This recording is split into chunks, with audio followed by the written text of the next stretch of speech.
Alrighty, I'm recording. That's not the part I wanted. Alrighty, morning, it's Friday, thank God, and then one more week for spring break. Your warm-up is up on the board. Why do we have the legal court system? So go ahead and answer that. I'm gonna count to 3. You better have the phone away. 1, 2. You can't hear me. JC. I hear you. Put it away. I got my priorities right My priority is recording. Go ahead and do your warm-up. I'll help you with the attendance real quick.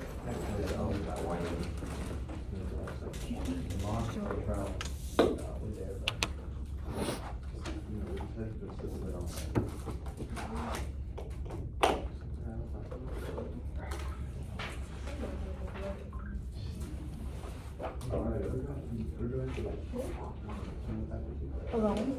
You're gonna have a role because Kim is in the so you're gonna have to be some of the time. I was gonna be jury because I know she does come in late. Because she's part-time, so I was like, you put this number 1, you just need to W1. Because you want to get so W1. And then that's the something like that. It's Kim here. I believe in you. So use a W2. You only have 1, 2, 3, 4. W2. This is like underline and highlight. Yeah, W2 or W3? Yeah, W2. W1, W2, I'm sorry.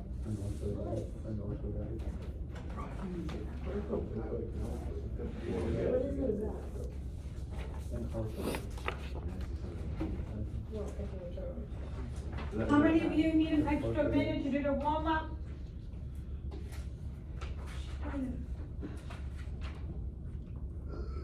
Alrighty. So, why do we have the legal court system? Give me a few people. That's all. Courts decide what really happened or what should be done about it. Can you repeat that one more time, please? Courts decide what really happened and what should be done about it. Yes, so court, we have a court system, like the setup we have right now. We're going to figure out what's going on, who's the guilty, who's not guilty accusation, and then what's going to be done about it. Is the person going to go to jail if they're guilty, or they're going to be walking scot-free if they're not guilty? Anyone else? Like to make it like the website. Yeah, so legal court system, you want to be safe in the country that you live in, or in this case, state. You don't want having any criminals out and about, or sometimes there'll be cases where there's criminals out there that were guilty for what they did, but today you guys are gonna have an experience of what a trial is, what is gonna go happen, and let's see if you guys have fun with it. So, I lost the date. So today is the big day.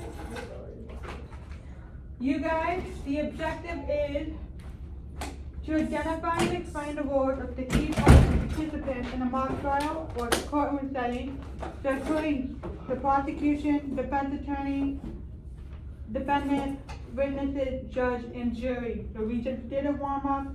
You have the People versus Alex Johnson. We're gonna watch, I'll discuss some questions with you guys, some outcomes, and I'm gonna watch a quick video on crash course. Then we'll wrap it up with an exit ticket. Anyone has any questions so far? Okay. So, defense, I'm gonna judge, hey Sue, you're gonna be up on the podium? Like right now, get up.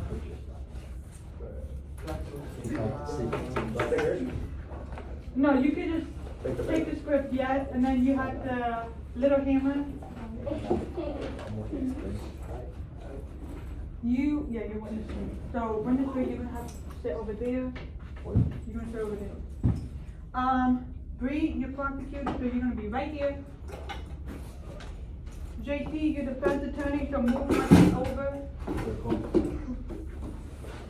The star of the show right next to JT. That's you. So you should, Anaya and Rebelli. Michaela, I'm gonna have you move over to this side.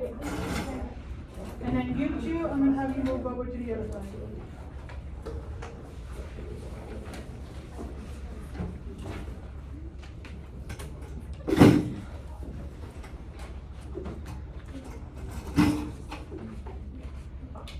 Michaela, I need to. I'm going. Okay. Take your script with you, it's got to have lines, unless you have mine with no lines, so we're gonna fix that. Is it an app? Where? Just saying. Right between those two.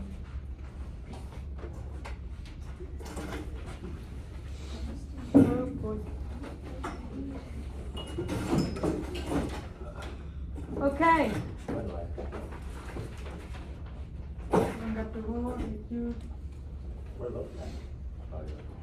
and the rest of the people are gonna probably come in later. I'm gonna go sit over there when it's kind of fast. Alrighty, so, this is the first time we've done a mock trial. Let alone I've done a mock trial before. So, mistakes will be made, but we're gonna have fun doing it. So, please behave throughout the activity. I shouldn't have to tell you guys to behave because you guys are 17, 18-year-olds, you should know how to act. Respect others around you. That includes no talking unless it is your role. I don't mind that. And then have fun and be the part. So if you have a line that's like all capital, JC, I'm looking at you, you gotta play that part like you mean it. What part? Whenever you have the objection, speculation. When we get to it. So can I flip the desk if I say that? No. And then Jesus, whenever, if you see me just like moving my hand, that means you can bake the podium. Anyway.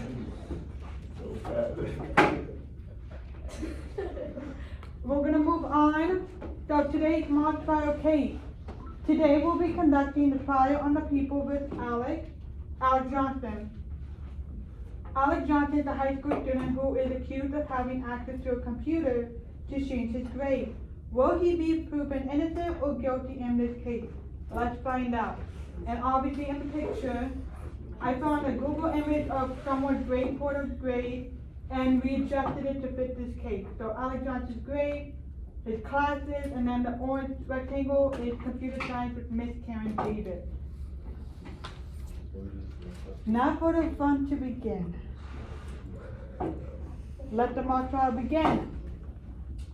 Alrighty. Judge, you got it. Ladies and gentlemen of the jury, we gathered today for the trial of the people versus Alex Johnson. The defendant is accused of unauthorized access to the school computer system to alter grades. The prosecution will present evidence to support the charges. The defendant will argue for the innocence of Alex Johnson. Let us continue with the opening statement. Prosecutor, you may proceed. Thank you, Your Honor. Ladies and gentlemen, today we'll prove that Alex. If you have your word, you gotta stand up. Like right to the end of it. Thank you, Your Honor. Ladies and gentlemen, today we'll prove that Alex Johnson intentionally hacked into the school's computer system, jeopardizing the integrity of our educational system. The evidence will show a clear motive in a trial of digital fingerprints leading back to the offender. Your Honor, my client Alex Johnson is innocent of these charges. We will demonstrate that there is no conclusive evidence linking Alex to the alleged hacking. We ask for your careful consideration of the facts presented in this trial. Prosecution case, Bree, stand up, you're the prosecution attorney. Anaya, you ready? So you got the same as Shavia? You got this. Let the prosecution begin. Ms. Davis, can you explain to the court your expertise in computer science? Certainly, I have been teaching computer science for over 10 years. Do you know Mr. Johnson? No, I don't. There's no animosity between you two? No, sir. Did you notice any irregularities in the school's computer system? Yes, I discovered unauthorized access and grade changes in my class records. And can you identify the person responsible? The login details point to Alex Johnson's account. Prosecution may be seated. Please be alright, consider a jury.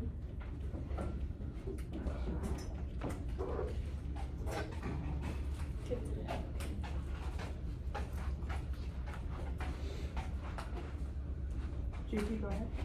Ms. Davis, isn't it true that multiple people have access to school computers? Yes, but only teachers have access to the grading system. Or could someone else have used Alex's account? I suppose it's theoretically possible.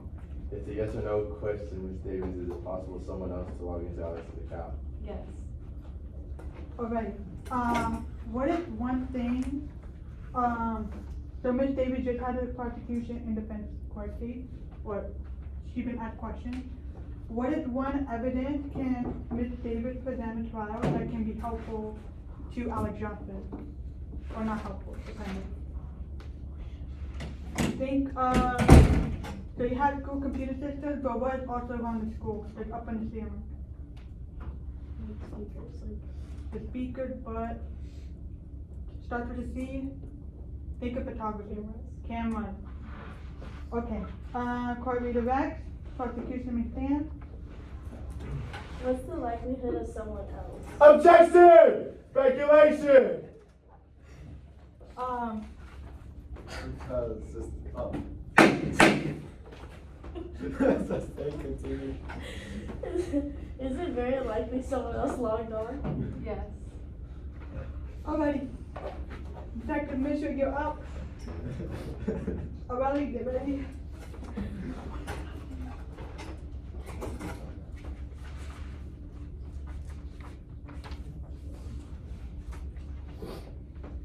Detective Mitchell, can you share the findings of your investigation? We traced the unauthorized access to the school's network to a device linked to Alex Johnson. So it was Alex who accessed the system? Yes, according to our investigation. Cross-examination on Detective Mitchell, defense, you're up.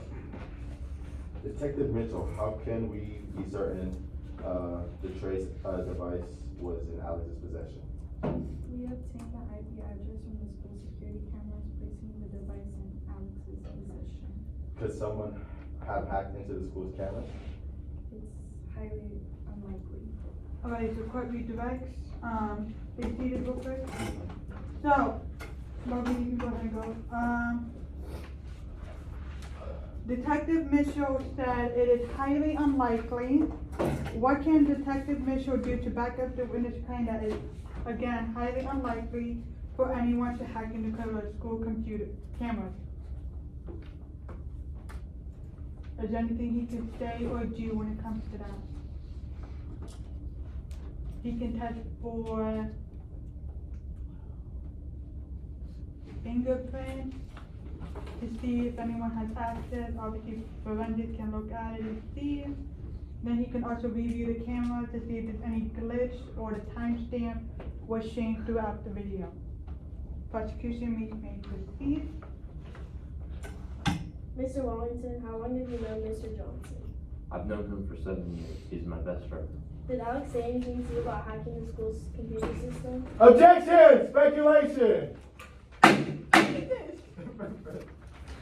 Here, watch what you're saying, ask me.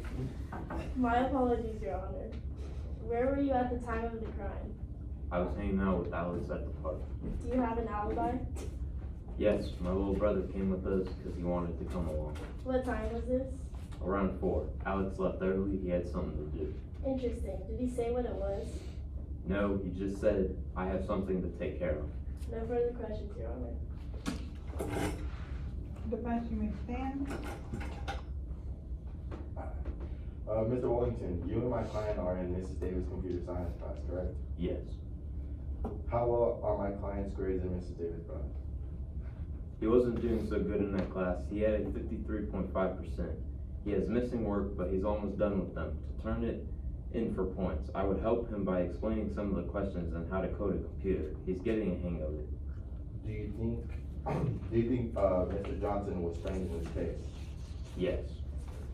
Do you know who might be behind the framing of my client? No, I can't think of anyone. No further questions. Court redirect. Prosecution, you are up. Michaela, given.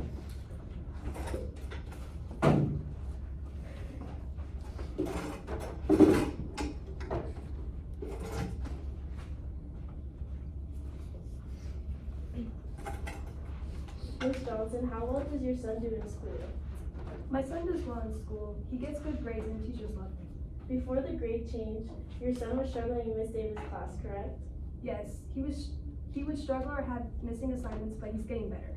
Do you think your son was the only one who changed his grades because of performance in the class compared to other students? Objection! Overrule, prosecutor, continue. My son would never do such a thing. I know him well. He wouldn't hack the school's computer system. We'll let the people answer that. No further questions. Court redirect. Defense, you up. No. Mrs. Johnson, has your son been acting very recently before or after the crime was committed? No, he was struggling to understand the topics and assignments in Mrs. Davis' class. But he was receiving help from either myself or John. Where was Alex when the crime was taking place? Alex was coming home after the park. He came home walking around 4:30 p.m.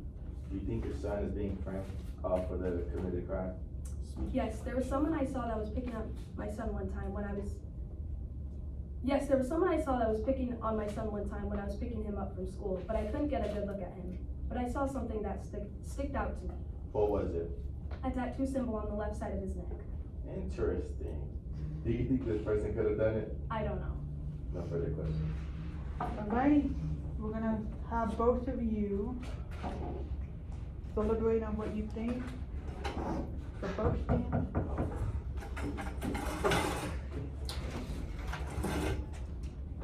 In conclusion, the evidence and testimony presented today established Alex Johnson's guilt beyond a reasonable doubt. Based on the evidence, the prosecution urges you to find Alex guilty of unauthorized access and grade tampering. Members of the jury, the prosecution has failed to prove Alex's guilt. Through the different witnesses and their reasonings, there are too many uncertainties and possibilities for doubt. We ask for or verdict of not guilty. Defendant, do you have anything to say? At all? Yeah, I'm innocent. You prove that he is innocent. Judge? The judge will not deliberate. Please consider the evidence and argument presented in the trial. Alrighty, so the 5 of you plus Mr. Conrady will step outside for 5 minutes and deliberate what you think about this case, who could be, is he guilty or not guilty. So,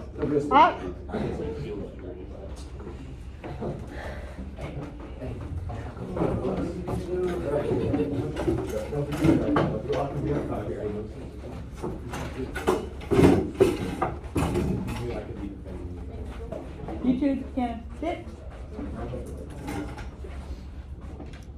Alrighty, I'm gonna come to the front. So, while he talks to the jury, I'm gonna talk to you guys. What do you guys think of the outcome? Should Alex Johnson be guilty or not guilty? Who thinks he should be guilty?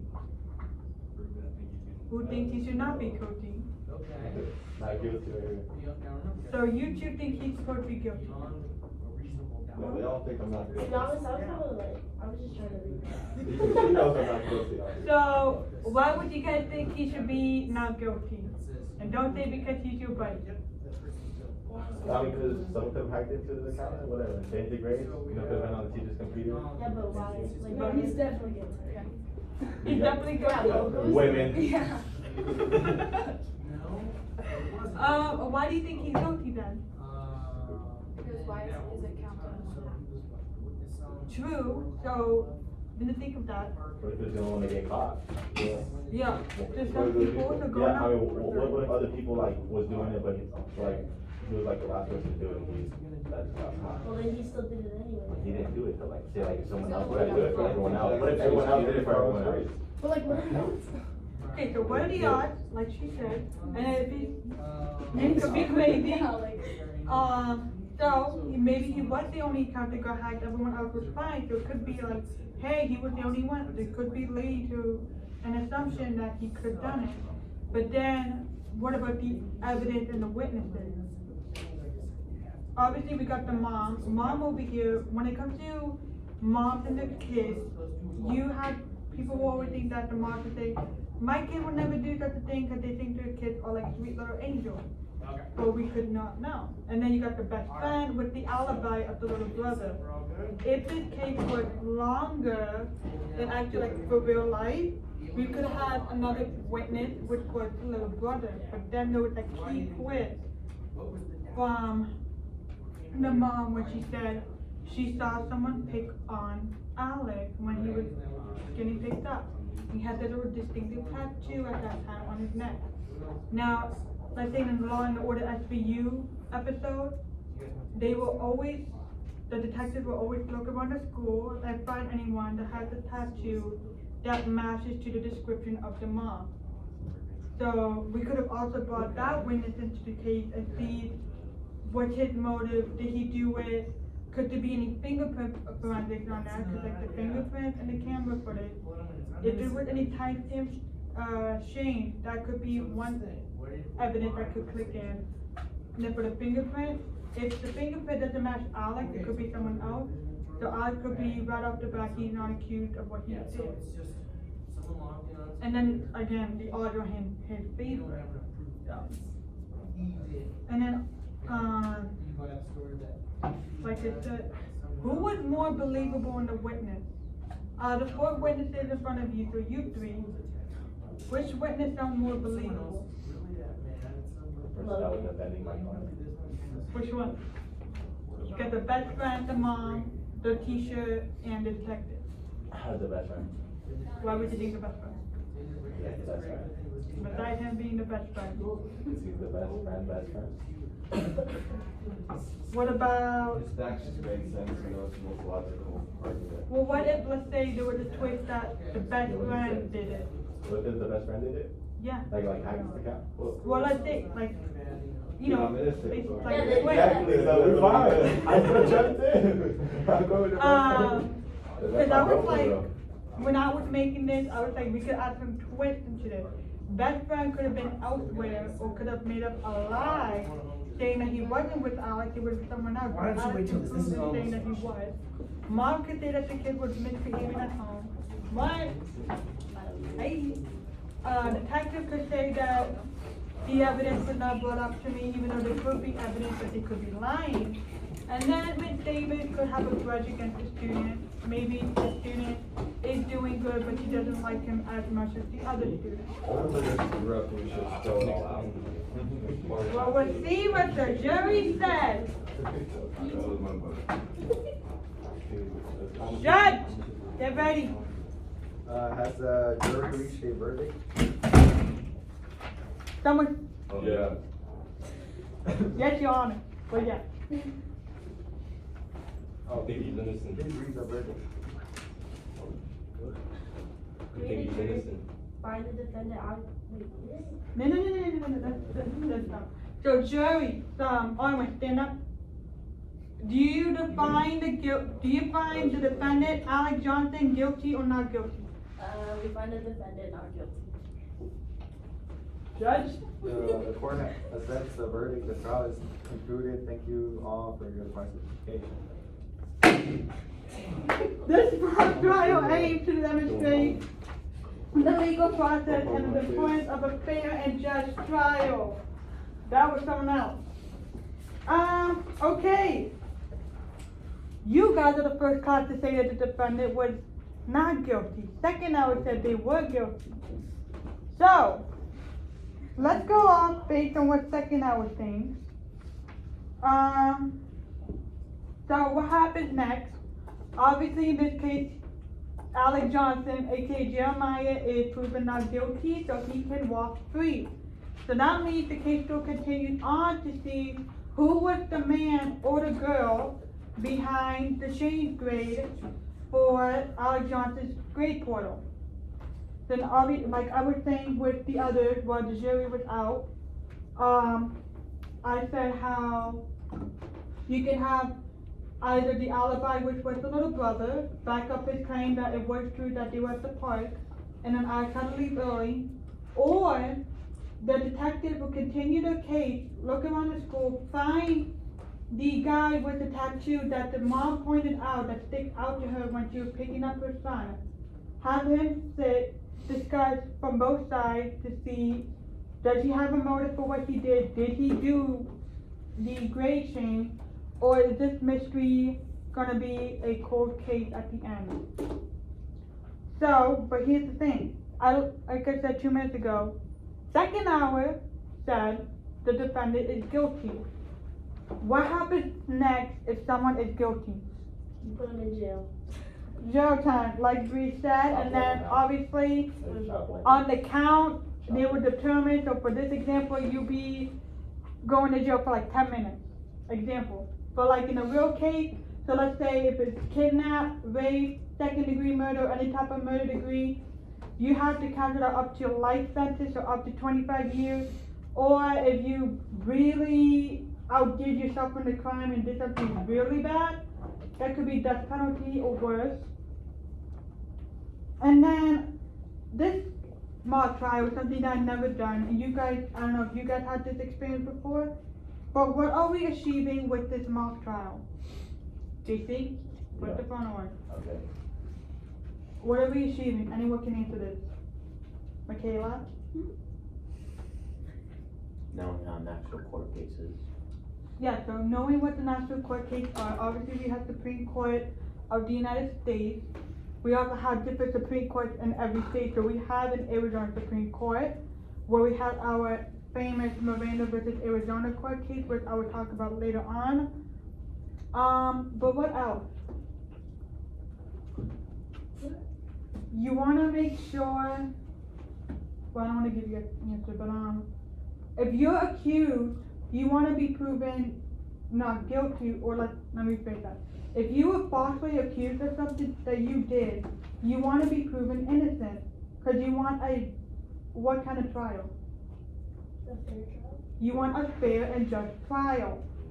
So that's the whole point of this, is you guys have to understand that obviously some cases, some are falsely accused and they do end up in jail, but in the end, let's say after 20 years of that trial, they bring it back up.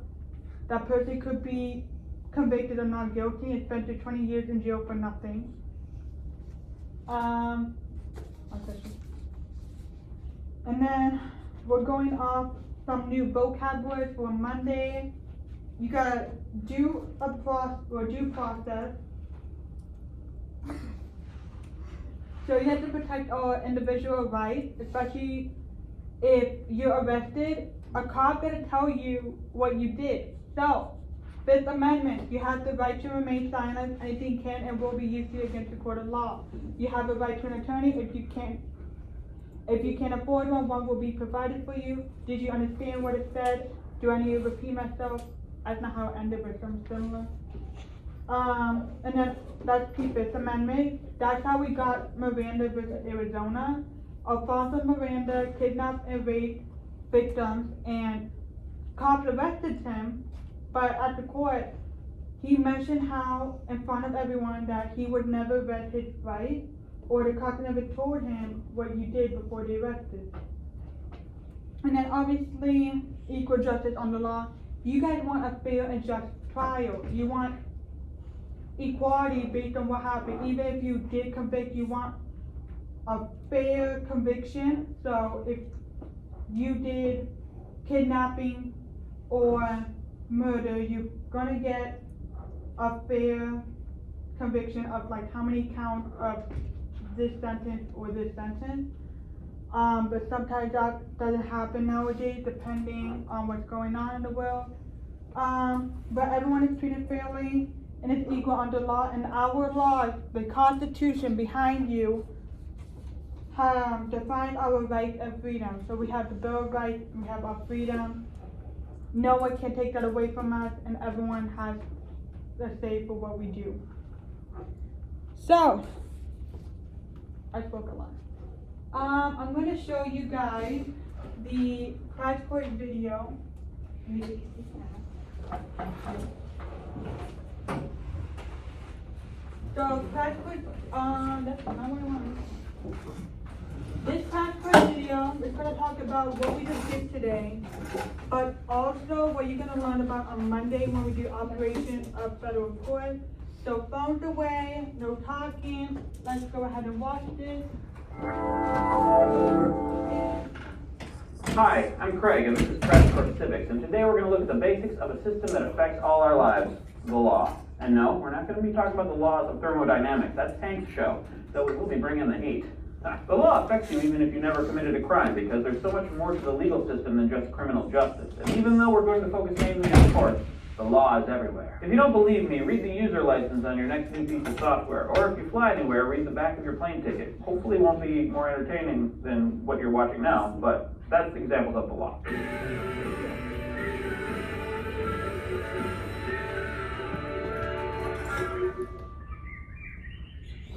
In general, courts have three basic functions, only one of which you probably learned about in your history class. The first thing that courts do is settle disputes. In pre-modern history, which is way easier to understand than postmodern history, kings performed this function, but as states got bigger and more powerful, it became much easier to have specialized officials decide important issues, like who owned the fox you caught on someone else's land, or what does the fox say, which was disputed a lot back then. The second thing that courts do is probably the one you heard about in school, or on television, or perhaps while studying for the standardized test, and that's interpret the laws. This becomes increasingly important when you actually try to read laws, or when you realize that legislators are often not as careful as they might be when writing laws in the first place. Take a look at the Affordable Care Act. There are a few famous careless errors in that. Finally, courts create expectations for future actions. This is very important if you want to do business with someone. If you know that you'll be punished for cheating a potential business client, you're less likely to do it.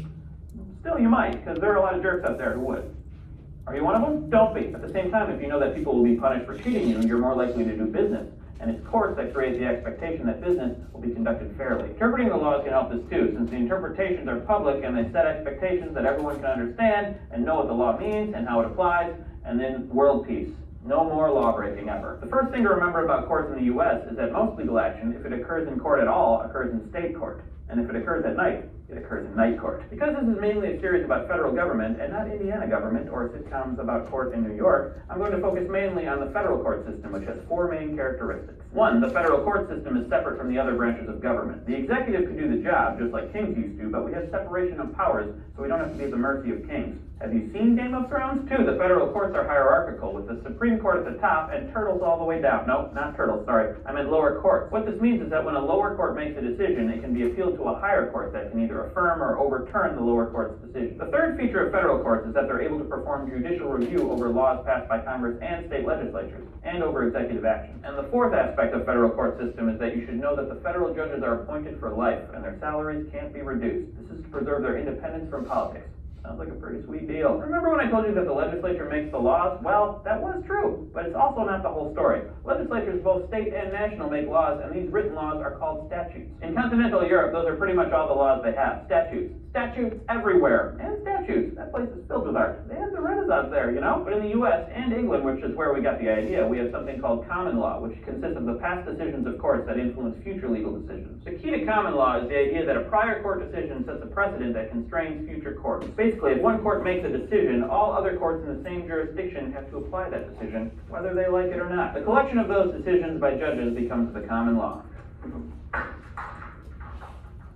I don't have to have a reason to punch the ego. I should probably point out what courts actually do and explain that there are two different types of courts that can make civil law. What differentiates the two types of courts is their jurisdiction, which basically means the set of cases that they're authorized to decide. Trial courts are also called courts of original jurisdiction. These are the ones you see on TV, and they actually do two things. First, they hear evidence and determine what actually happened when there is a dispute. This is called deciding the facts of the case. Not everything that happened or that may be important qualifies as a fact in a court case.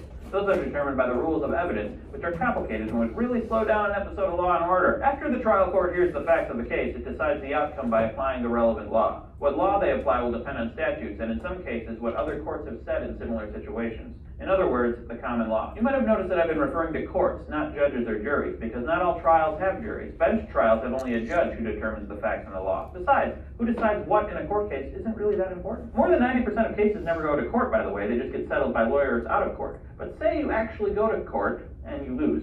Naturally, you'd be upset, especially if you're a sore loser, like me.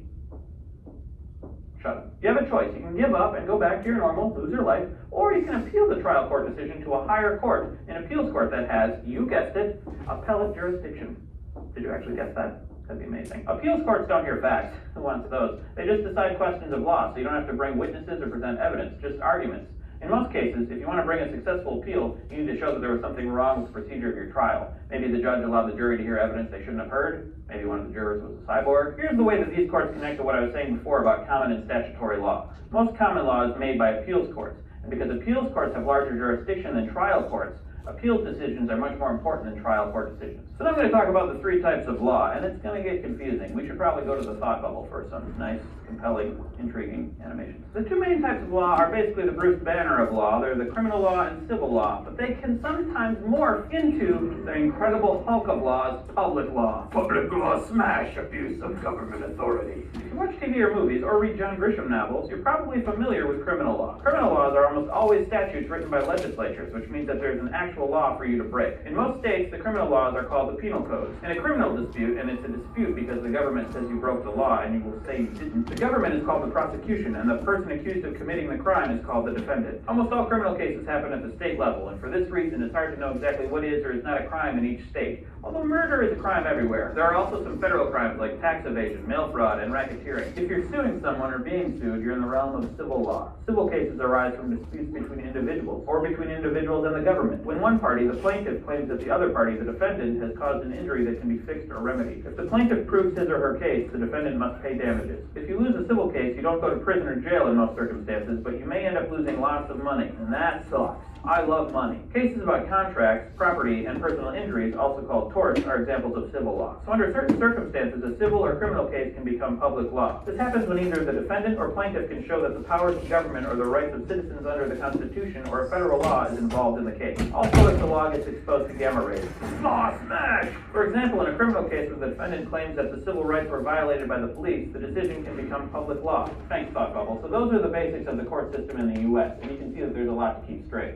There are types of courts, basically trial courts and appeals courts on both the state and federal level. And there are types of laws, basically statutory and common laws. The fact that we have both state and federal statutory law is an example of federalism in action. The U.S., unlike most other nations, has both statutory and common law, but most of the time when we're talking about federal laws, we're in the realm of statutes, or maybe the Constitution. When you study American government, most of the cases you read about are examples of appeals and of public law. How this all works in practice is even more complicated, and the adaptability of the American legal fabric allows statutes to stretch to fit the growing and changing American society, much like Bruce Banner's incredibly elastic band.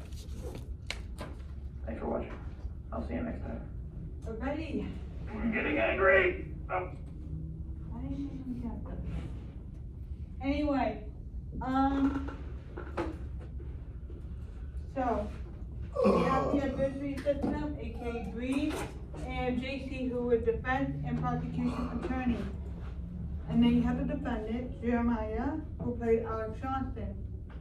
You want to make sure that you have the right people and they're doing their job correctly. So, for this example, let's say maybe one of the witnesses were hiding evidence, like I said earlier, that could cause a little mishap in the case. What if one of the attorneys were not doing his job correctly? The judge or anyone else could question the role and see what's going on with that. Defendant could be hiding something that could be the key into proving that he's guilty or not guilty. And then the jury, maybe the defendant knows someone from the jury, or they're hiding something that could affect the case as well. So you have to make sure it's fair and just. And then obviously, for some example, 2020. So you guys were just finishing up junior high almost. Breonna Taylor and George Floyd sparked the whole Black Lives Matter movement, even though it's been around since 2013. Move this over. We was wanting a fair and just trial for both of them for getting the police brutality from both sides. And then in 2021, Breonna Taylor, George Floyd, and Ahmaud Arbery had their cases been made, and then all three trials, all three victims got the justice that they deserve, and everyone's happy about it. But sometimes, like I said, some cases could be ending up differently, and it's sometimes not a happy ending for all. So, we're gonna wrap it up. I want you guys to talk with your group, or your partner in this case, about the mock trial and something that you learned. Say one positive and one negative about the mock trial. Did you like it? Did you not like it? And would you want to do something similar like this again in the future? Would you want to see something, experience this again in the near future? So go ahead and start talking with you guys. So you guys can talk amongst your group or in point of line. Same thing with you two. Group over there, same thing. I'll give you guys a couple minutes to talk.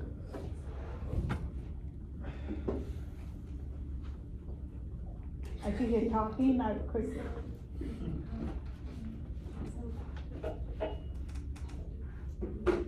I'll pick up some people to answer to, because I want you guys' opinions on that.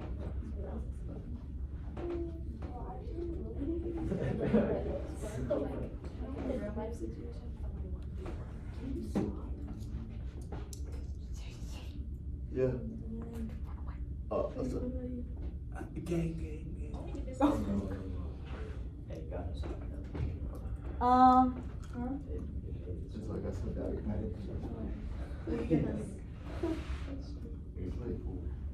that's not a hey.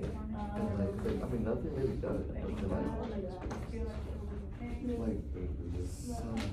Like at least some kid I know. That knows you're good. Yeah. I didn't talk all game. I think I just felt like. She must have been. Maybe Start some of the typing. witnesses could have had a little bit more information. No, it's just, I wanted to, she told me, You like, wanna play my no, first good team? she told me one of the young, she was like, I didn't know something like that. What do you think? I like it, it was cool, we should do something so much. Anything negative about it? I can take it, I don't mind. Negative about it, it's good, it's fine. You think the same thing? Yeah, same thing. You guys think, what do you guys think? You don't like it? No, we like it. Oh. Yeah. Right. Shit, a lot. So tell me one positive, anyone can say this, the one positive that you liked about the mock trial. You too? Anyone? What do you think? Something you liked? What was it? It was good. One negative, like I said, this is the first time I've done something like this. What do you feel like could have been more different? Or would have made this more, like, it feels like you're in a courtroom. Anyone want to say anything on that? You think I should have expand more on this? Any negative, like, witnesses should have, like, maybe more witnesses? Maybe we could do it longer so we don't go on Yeah. video. Yeah, you should expand it. Yeah, so obviously, in the beginning when I made this, it was literally 3 pages, that's it. And I finished it at 7 pages, but obviously, you guys look like you had fun. I should have went a little bit longer, maybe 10 to 14 pages. So next time, if we ever do something like this, I will get you guys' take on it, maybe make it more, you know, like 14 pages, and we'll see how that goes. Hopefully you guys learned something about this today. So take out your phone and go ahead and do the exit tickets or scan the QR code. Make sure you're doing this. I want to make sure you guys not understood, but like Nothing key takeaway, you can identify and explain at least 2 of your roles, or 2 roles, could be anyone. While you're doing that, next week, that's loud shoes right there. Monday will be your last lesson for Unit 2. We'll be doing operations of federal court, so you're gonna be learning about the structure of the federal court, do some new vocabulary that we just went over today. You're gonna relearn them again on Monday. You're gonna learn about some of these famous landmark cases that have entered the Supreme Court, so Bush versus Gore, the presidential election 2000, that Supreme Court said they want to stop the recount in Florida, making President-elect George H.W. Bush win the 2000 election. Miranda versus Arizona, this will tie into us, how we have, if we're arrested for something, the law enforcement has to tell us what we did and read us our rights. The Roe v. Wade case that's been brought up even after it was done 50 years ago, it was overturned back in 2022. And now, yesterday night at the State of the Union address, Biden is figuring out ways that he can make sure that women have the right to have an abortion or not to have an abortion. It's their body, their choice. Nixon versus United States. With the Watergate scandal, Nixon has some evidence, and even though he is president, you are still following the rule of law. No one is above it, no one is below it. So you have the key evidence that could help you or not help you in the case. You have to turn in. In this case, he had videotape that could be key evidence at that time, and plus countless of others, and that will be on Monday. Tuesday, I'll give you guys your study guide. You guys can work on it, and then we'll go over it together. Wednesday, we'll play a Kahoot game for your test. Speaking of tests, next Thursday is your test, and then Friday will be a fun day, makeup day, work day, whatever you want to call it. And everything is due next Wednesday as well. Any questions? Alrighty, I'm gonna pause the video.